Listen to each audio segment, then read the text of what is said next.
गीता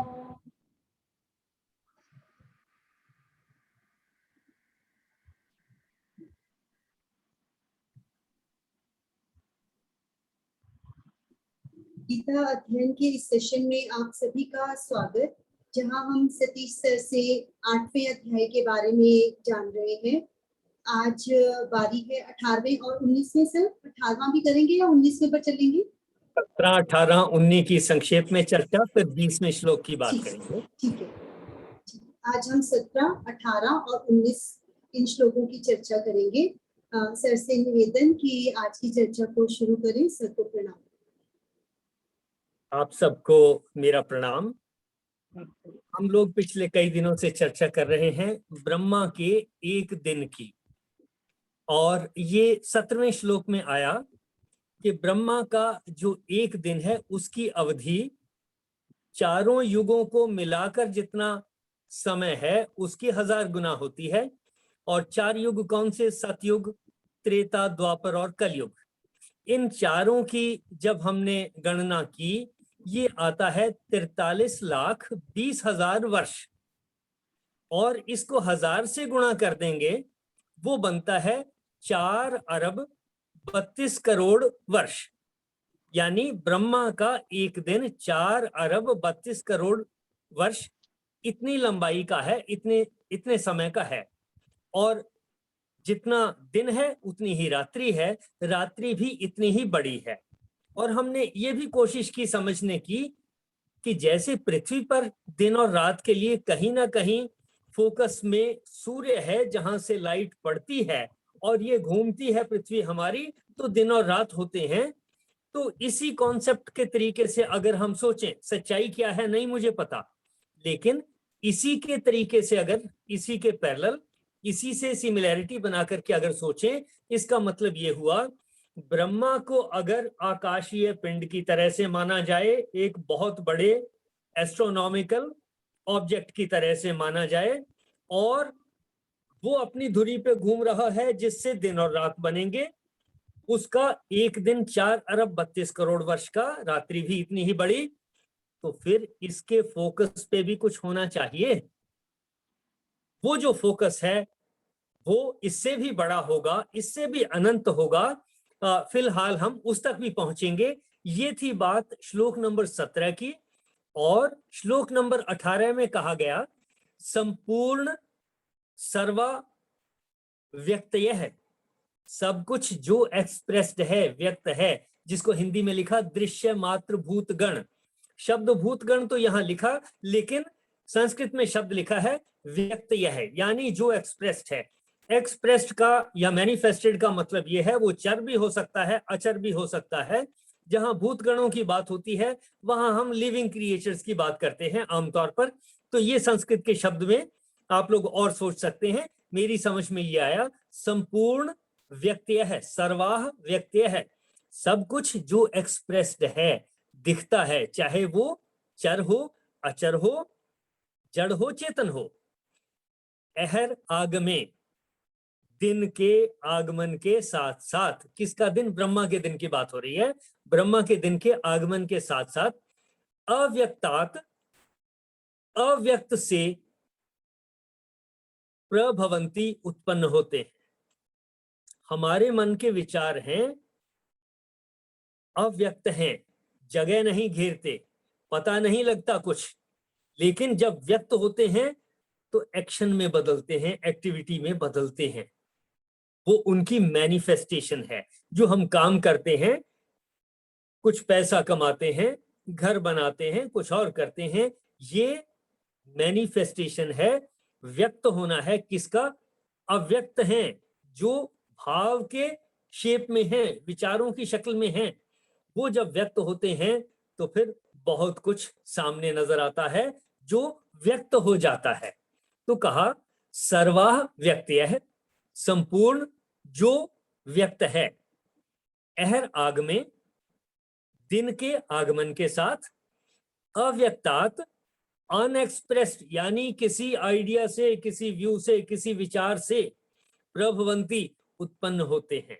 सच्चाई क्या है ये नहीं मुझे पता, लेकिन जो शब्द यहां लिखे हैं उनको समझने का प्रयास है हमारा। आगे कहा रात्र्यागमे, रात्रि के आगमन के साथ साथ, जैसे ही रात्रि शुरू होती है, तत्र अव्यक्त संज्ञ के, उस अव्यक्त जिसको अव्यक्त की संज्ञा दी गई है, यानी अव्यक्त के नाम से जिसको हम जान रहे हैं, रात्रि के आने के साथ साथ उस अव्यक्त से ही, अव्यक्त में ही प्रलीयन्ते, उसमें प्रवेश कर जाते हैं, विलय हो जाते हैं, उसमें समाप्त हो जाते हैं। ऐसी बात ये श्लोक नंबर 18 से समझ में आई। श्लोक नंबर 19 में है वह ही यह भूत समुदाय, स एव अयम भूत ग्राम है। स वह, एव वह ही, अयम यह, भूत ग्राम है, भूत प्राणियों का, यहाँ प्राणियों की, भूत की बात यहाँ आ गई तो प्राणियों की, लिविंग क्रिएचर्स की बात हो रही है। भूत ग्राम है, भूत प्राणियों का समुदाय, भूत प्राणियों का ग्राम, भूत ग्राम है। भूतवा भूतवा, हो होकर, अवश्य है, अनकंट्रोल्ड है, जिसको हिंदी में लिखा प्रकृति के वश में हुआ, ये भी ठीक है, लेकिन अवश्य को हम समझ सकते हैं कि इसके ऊपर हमारा कंट्रोल नहीं है। भूख लगने पर हमारा कंट्रोल नहीं है, हमारी वृद्धि पर हमारा कंट्रोल नहीं है, सांस आने पर हमारा कंट्रोल नहीं है, हमारे मल मूत्र त्यागने पर हमारा कंट्रोल नहीं है।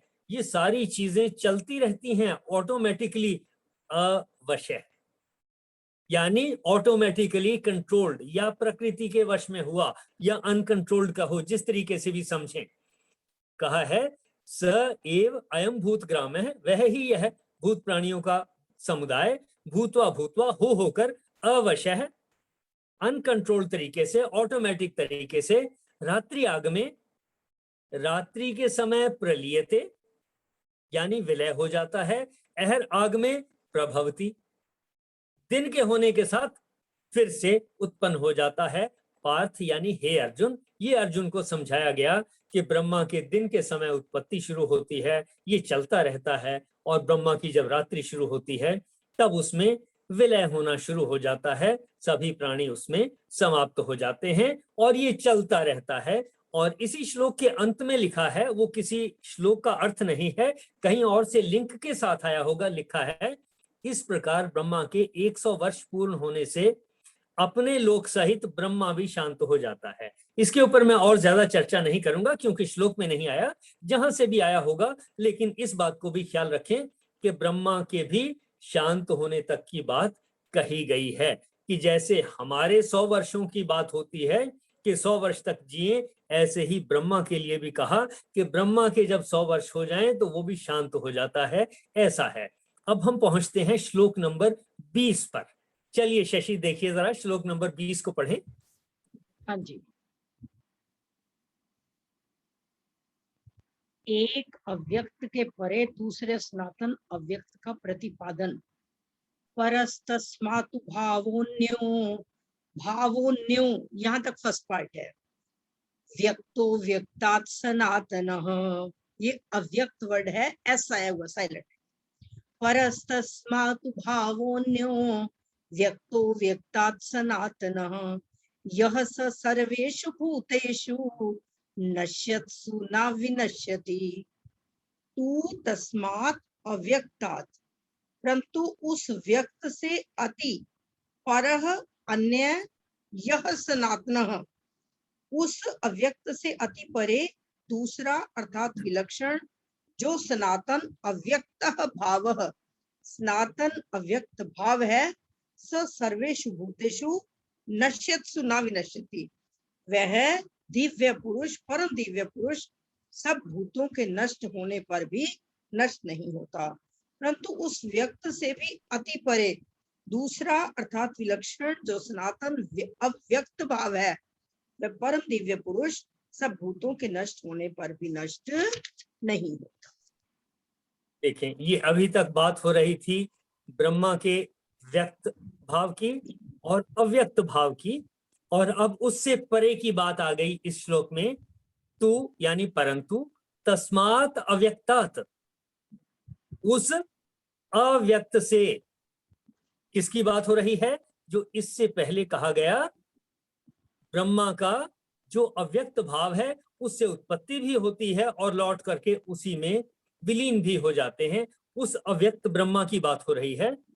परंतु तस्मात् अव्यक्तात्, उस अव्यक्त से भी पर है, उससे परे, अन्य है, दूसरा, यह सनातन है, अव्यक्त भाव है, यानी उससे भी परे एक दूसरा सनातन, यूनिवर्सल।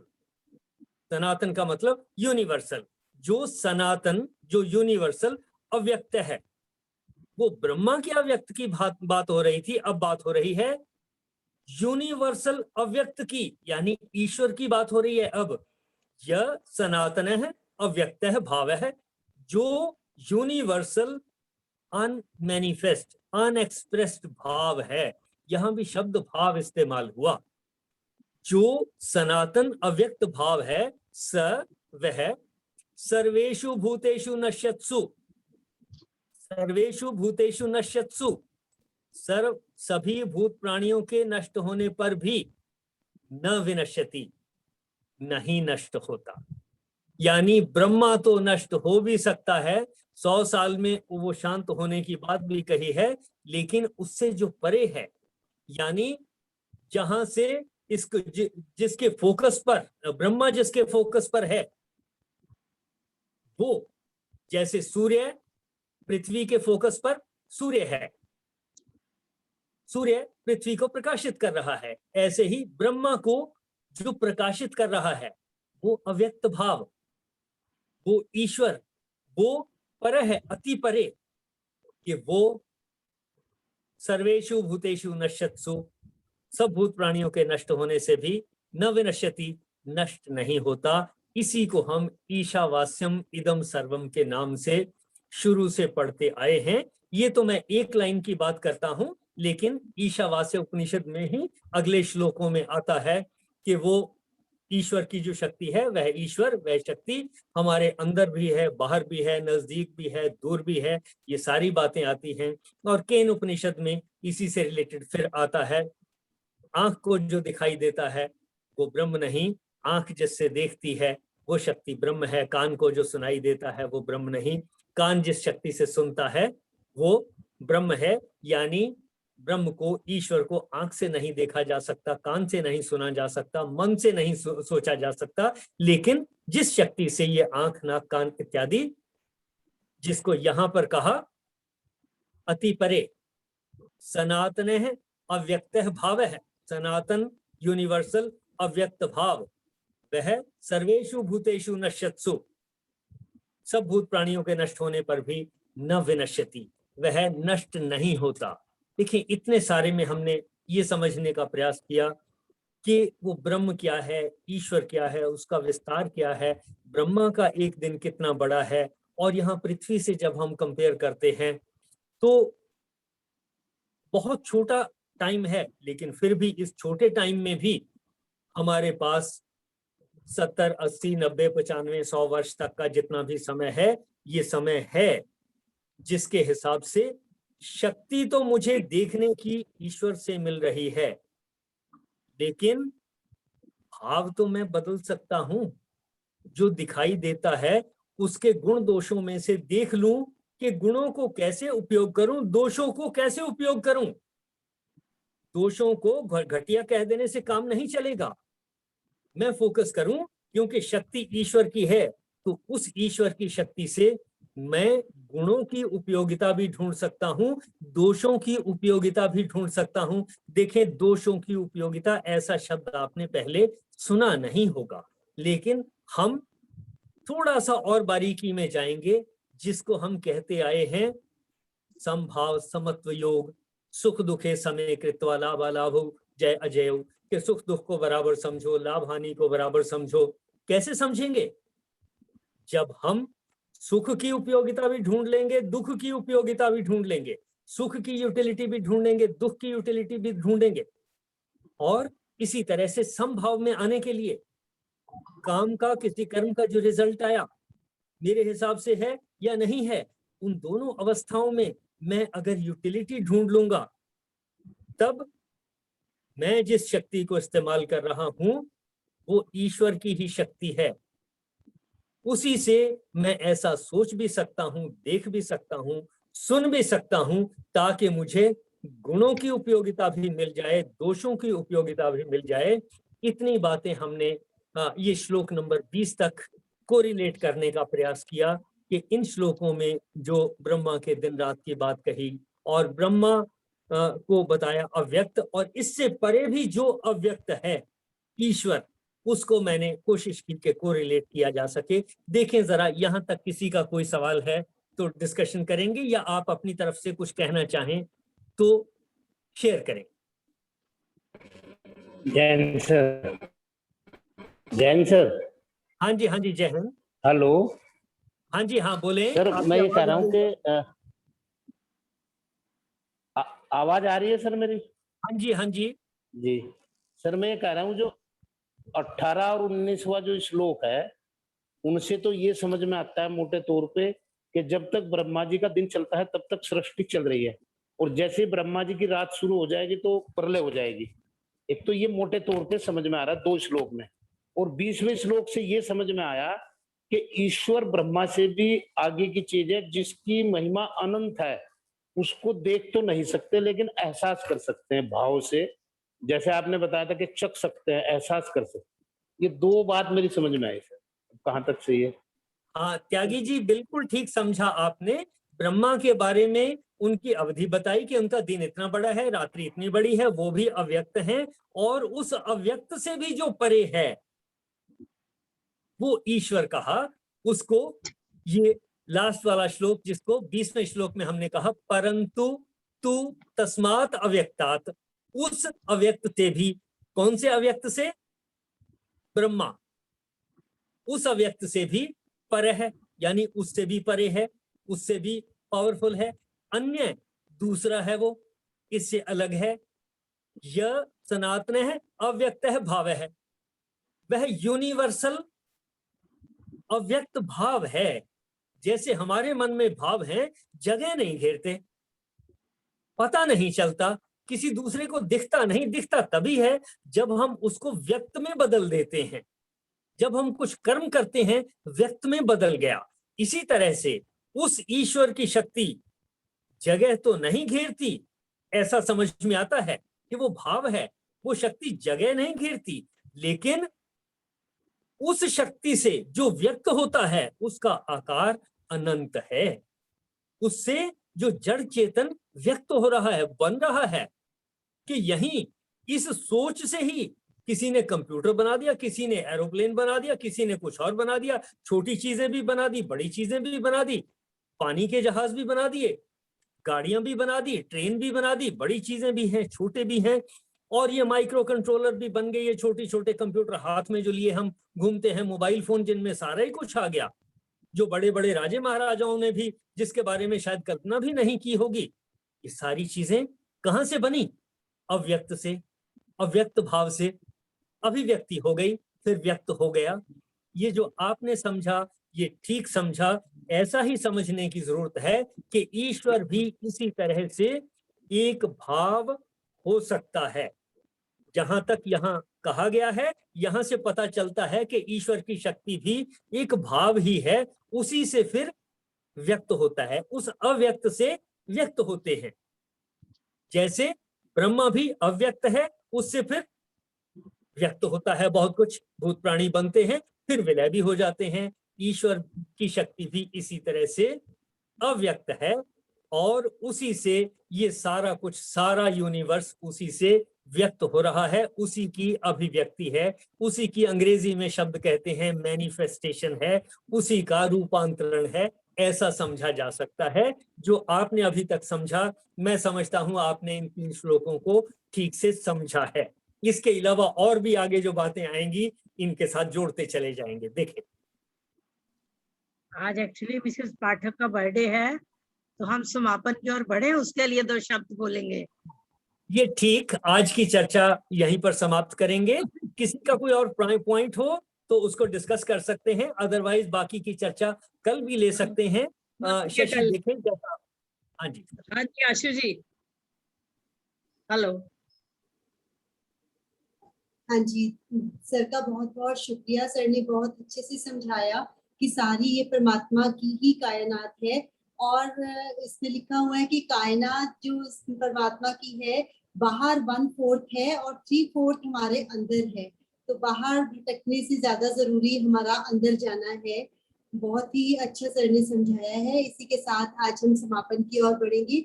आज मिसेस पाठक का, संगीता वाधवा जी आज ज्वाइन नहीं कर पाए हैं, उनका, और रीटा जी की ग्रैंड डॉटर का, और भी कईयों के जन्मदिन होंगे शायद। बड़ा इम्पोर्टेंट डे रहता है 27 अगस्त। किसी और का हो तो प्लीज बता दें।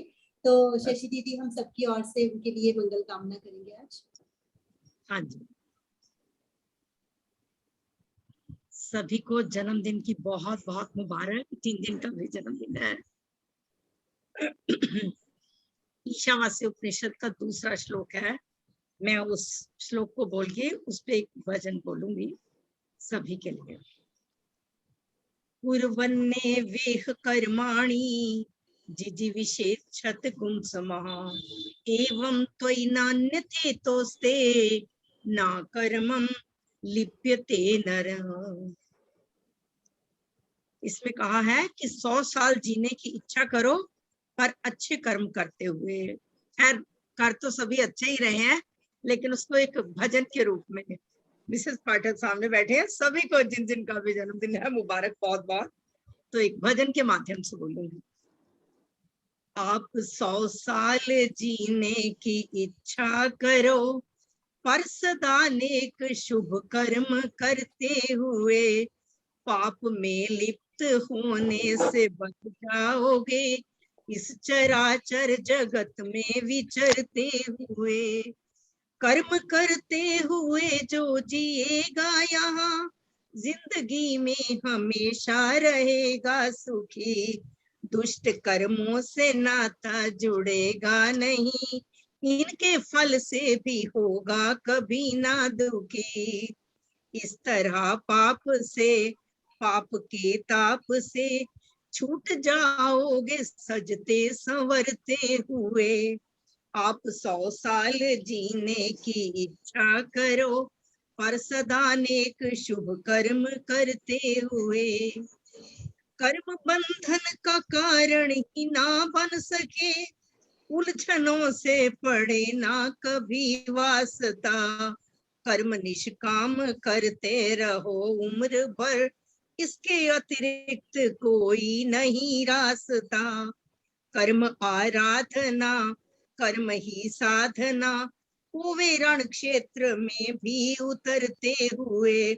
आप 100 साल जीने की इच्छा करो पर सदा नेक शुभ कर्म करते हुए। आप 100 साल से भी बड़े हो अगर आलसी बन के जीवन बिताना नहीं, कुछ ना कुछ कर्म उत्तम करो हर घड़ी, फिर ये अवसर कभी हाथ आना नहीं। उच्च हो आपकी भावनाएं सदा, यूं विचारों को रखना उभरते हुए।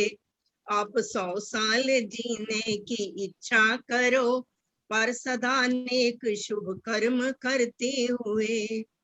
तेरा जीवन विधाता का वरदान है, बहुत मुश्किल से दुनिया में मिलता है यह। अनगिनत योनियों में भटकता रहे, तब कहीं फूल नर्तन का खिलता है यह। फिर नहीं पाप में लिप्त होना कभी, ताकि देखो ना सपने बिखरते हुए। आप 100 साल जीने की इच्छा करो पर सदा नेक शुभ कर्म करते हुए। 100 बरस की उम्र से अधिक हम जिए, यह इरादा अगर मन में कर पाए हम, उस प्रभु की कृपा से कुशलता रहे, कर्म करते हुए ही चले जाएं हम। न बिसारे पथिक कर्म के मर्म को, धर्म के रास्ते से गुजरते हुए। आप 100 साल जीने की इच्छा करो पर सदा नेक शुभ कर्म करते हुए। पश्येम शरदः शतजीवीम शरदः शतगुं शृणुयाम शरदः शतम प्रभवाम शरदः, शतम दीनाः स्याम शरदः, शतम भूयश्च शरदः शतात्। आप 100 साल तक सुने, 100 वर्षों तक श्रवण शक्ति से संपन्न रहें, 100 वर्षों तक अस्वखलित वाणी से युक्त रहें, 100 वर्षों तक दैन्य भाव से रहित रहें और किसी के समक्ष दीनता प्रकट ना करें। 100 वर्षों से ऊपर तक भी काल, 100 वर्ष से ऊपर भी बहुत काल तक हम देखें, जिए, सुने, बोलें और अधीन रहें। सबको जन्मदिन की बहुत बहुत मुबारक। बाकी आशु जी से कहूंगी 2 शब्द वो बोले। दीदी सबकी तरफ से आपने बोल दिया, बहुत बहुत मुबारक पूरे ग्रुप की तरफ से। हमारा छोटा सा गीता अध्ययन परिवार है और जिसका भी जन्मदिन हो, जहाँ मुझे पता होता है मैं अपने आप विश कर देती हूँ। आज दीदी ने बहुत अच्छे से ब्लेस किया और जिसका भी बर्थडे हो, कोई सेलिब्रेशन हो तो प्लीज ग्रुप में इंडिकेट कर दे ताकि हम अच्छे से उसे सेलिब्रेट कर सके। बहुत बहुत धन्यवाद शशि दीदी का और पूरे ग्रुप की तरफ से सभी को बहुत बहुत बधाई, खूब आशीर्वाद।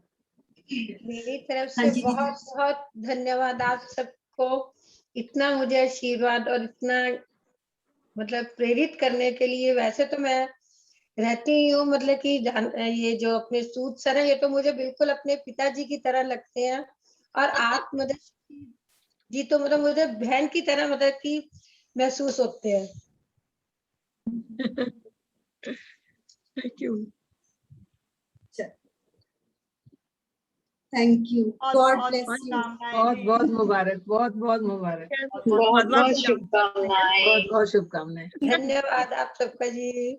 ये केक हंसते हंसते काटना पड़ेगा, रोते रोते नहीं काट सकते। इमोशनल क्यों हो गए? इमोशनल हो गए। बहुत सार्थक रही आज की चर्चा। इस पूरे सहयोग के लिए आप सभी का धन्यवाद और मेरी ओर से सबको प्रणाम और मैडम को बहुत बहुत और बाकी सबको जिनके भी जन्मदिन हैं उन सबको बहुत बहुत मुबारकें। धन्यवाद।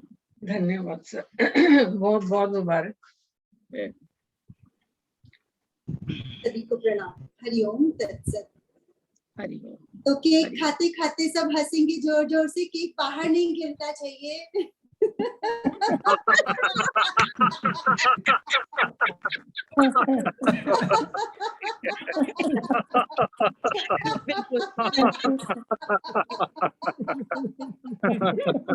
एक कैंडल भी उखाड़ के ले जाओ सब। हाँ, कैंडल पॉसिबल है।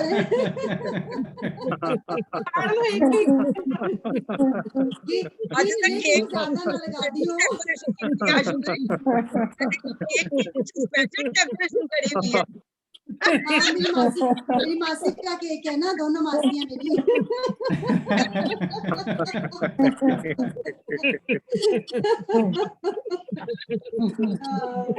ये संगीता जी और स्नेह जी बहुत बचपन के फ्रेंड्स हैं और बहुत साल से इनका प्यार है और जन्मदिन भी इनका एक ही दिन इकट्ठा ही मनाते हैं हम शुरू से। तो बहुत बहुत बधाई सबकी तरफ से। आज मिसेस वधवा को मिस कर रहे हैं भाई। हाँ, वो अपने गुरुजी के चले गए होंगे मुझे लगता है जन्मदिन मनाने के लिए ना, तभी भी पिक कर रहे फोन। अच्छा। Thank you very much. सभी को मेरी ओर से प्रणाम। सभी को प्रणाम। सभी को बहुत बहुत जय श्री कृष्णा जी और बहुत बहुत बधाई हो सबको अपने अपने जन्मदिन की बहुत बहुत शुभकामनाएं। थैंक यू जी आप सबका। जय श्री कृष्णा। आज छोटू ने दिखाया, एक्चुअली वो सो रहा है ऊपर अभी।